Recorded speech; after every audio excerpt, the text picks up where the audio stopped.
L'événement historique approche à grands pas. Le 6 mai prochain, Charles III sera couronné sous les voûtes ancestrales de l'abbaye de Westminster. À l'heure où certains coulent une retraite paisible, Charles III, 74 ans, débute le rôle de sa vie.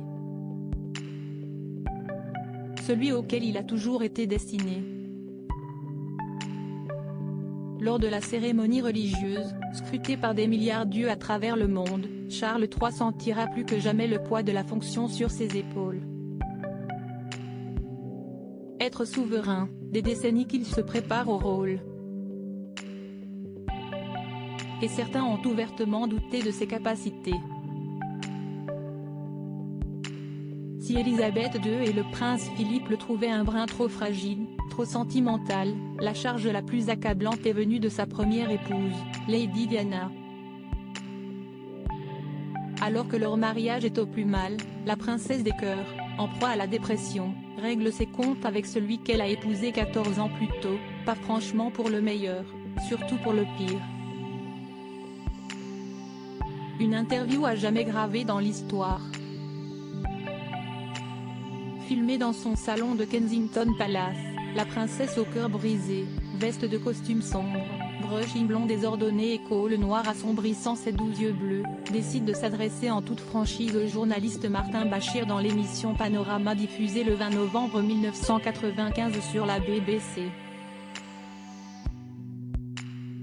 Des propos chocs, explosifs, qui ont durablement ébranlé la monarchie britannique. Elle y évoque pêle-mêle sa dépression, ses crises de boulimie, plus choquant encore, la liaison de son mari avec une certaine Camilla Parker Bowles. La désormais célèbre phrase « Nous étions trois dans ce mariage » reste tristement gravée dans les annales.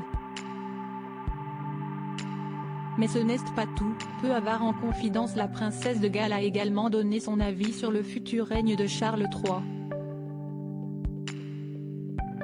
Et là encore, les révélations ont l'effet d'une bombe.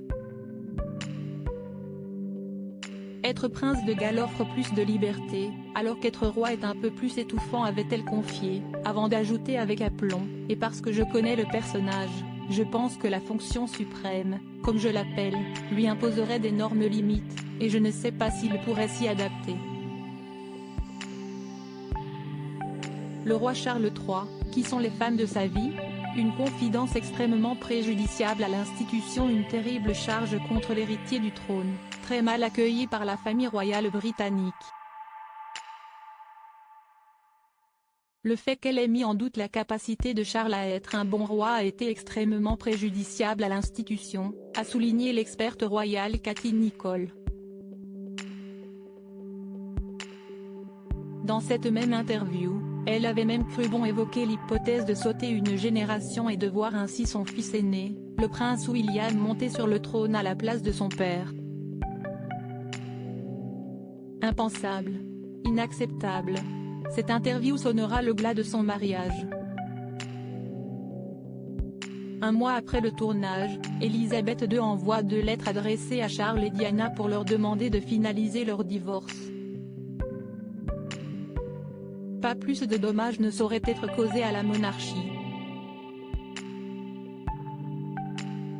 La reine se doit coûte que coûte de préserver l'institution.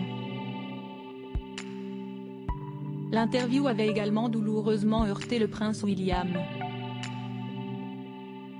Jeune spectateur démuni face à ce grand déballage médiatique, et le mariage de ses parents réduit en miettes.